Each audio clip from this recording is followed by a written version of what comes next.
કેમ છો YouTube family? તો અત્યારે છે ને અમે સામાન લઈને અને પાછા અમે સુરત જઈએ છીએ. અને અત્યારે તો બહુ વિડીયો એટલો બધો શૂટ નહીં થાય કેમ કે રોદા બહુ આવે છે ને ટ્રકની અંદર, એટલે તો અમે છે ને સામાન લઈને નીકળી ગયા છીએ. સવારના મોર્નિંગમાં 6 વાગ્યા હતા. ભરૂચની અંદર અમે પહોંચી ગયા હતા એમ. તો આ ભાઈ ગાડી પણ સારી હાંકી, ગાડી તો સારી હાંકી પણ બહુ ઉનાળા અમારે સેટિંગ પર બેઠા થઈ ને તો એટલું બધું આમ શરીર દુખવા માંડ્યું છે. એટલું આ બધું આમ રોદા ખાઈને અને મસ્ત અત્યારમાં મોર્નિંગ થઈ ગઈ છે. તો મારા વાલા બધાને શ્રાવણ મહિનાના હર હર મહાદેવ બધાને. ફાઇનલી અમે હવે સાફ થયા ને એટલે સુરતની અંદર કામરેજ એન્ટ્રી કરી દીધી છે. ને કામરેજથી અમે છે ને અંદર હવે અમારે જ્યાં જવાનું છે ને ત્યાં અમે રવાના થઈ ગયેલા છે. તો અત્યારે છે ને ઘણો ખરો સામાન ગોઠવાઈ ગયો છે, થોડું ઘણું રહી ગયું છે ને આ બધું છે.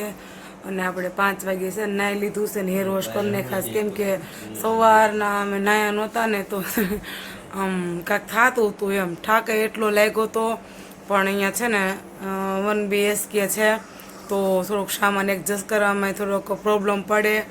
સામાન આપણે જોતો હોય એટલો તો લાવવા જ જોઈએ કેમ કે પછી આજુબાજુમાં કંઈ માગવા ન જવાય આપણે.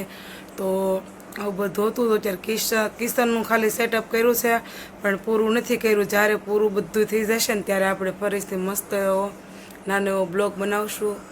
તો હજી વાર છે, થોડુંક થયું છે ને થોડુંક નથી થયું. ને ગોદડા બ્લેન્કેટ ને આન તેની બધું થઈ ગયું છે.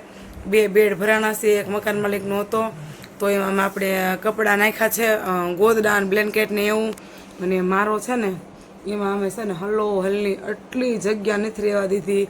ટોટલ વસ્તુ વાસણથી માંડીને બધું કપડાં બપડા ઓશિકા તે બધું એમાં છે ને મૂકી દીધું છે. અને તેજોરી પણ નથી લેવા, ગામડે મૂકી છે.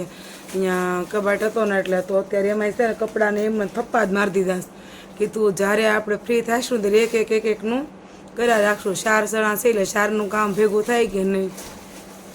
તો આપણે કામ પહેલાં તોલું મોલુંથી જ કરવાના આવે કેમ કે સ્કૂલે જવાનું આ તે બધું જોતું હોય અને આપણે તો ઘરે હોય તો આપણે પછી કરશું. કીધું કે આપણે છે ને પહેલાં અત્યારે સવારે કાલે રસોઈ બને ને માતાજીની લાપસી એવું આપણે કંઈક કરી લેવી એમ. તો કિચન અત્યારે થોડું ઘણું સેટ કર્યું છે ને થોડુંક બાકી છે. અને કાલે આપણે રવિવાર છે અને માતાજીની લાપસીથી શ્રી ગણેશાય કરશું.